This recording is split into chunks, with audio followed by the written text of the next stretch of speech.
بسم اللہ الرحمن الرحیم۔ حدیث نبوی صلی اللہ علیہ وآلہ وسلم۔ مکہ میں نبی کریم صلی اللہ علیہ وآلہ وسلم نے سورۃ النجم کی تلاوت کی اور سجدہ تلاوت کیا۔ آپ کے پاس جتنے آدمی تھے مسلمان اور کافر، ان سب نے بھی آپ کے ساتھ سجدہ کیا۔ البتہ ایک بوڑھا شخص امیہ بن خلف اپنے ہاتھ میں کنکری جب مٹی اٹھا کر اپنی پیشانی تک لے گیا اور کہا، میرے لیے یہی کافی ہے۔ میں نے دیکھا کہ بعد میں وہ بوڑھا کافر ہی رہ کر مارا گیا۔ نبی کریم صلی اللہ علیہ وآلہ وسلم ہماری موجودگی میں آیت سجدہ پڑھتے اور سجدہ کرتے تو ہم بھی آپ کے ساتھ ہجوم کی وجہ سے اس طرح سجدہ کرتے کہ پیشانی رکھنے کی جگہ بھی نہ ملتی جس پر سجدہ کرتے۔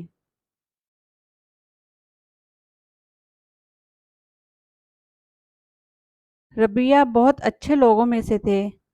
ربیہ نے وہ حال بیان کیا جو حضرت عمر بن خطاب رضی اللہ تعالیٰ عنہ کی مجلس میں انہوں نے دیکھا۔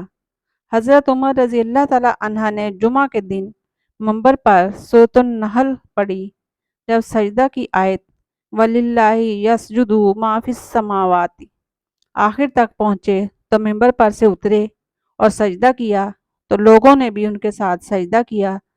دوسرے جمعہ کو پھر یہی صورت پڑھی۔ جب سجدہ کی آیت پر پہنچے تو کہنے لگے، لوگو، ہم سجدہ کی آیت پڑھتے چلے جاتے ہیں، پھر جو کوئی سجدہ کرے اس نے اچھا کیا اور جو کوئی نہ کرے تو اس پر کچھ گناہ نہیں۔ اور حضرت عمر رضی اللہ تعالیٰ عنہ نے سجدہ نہیں کیا۔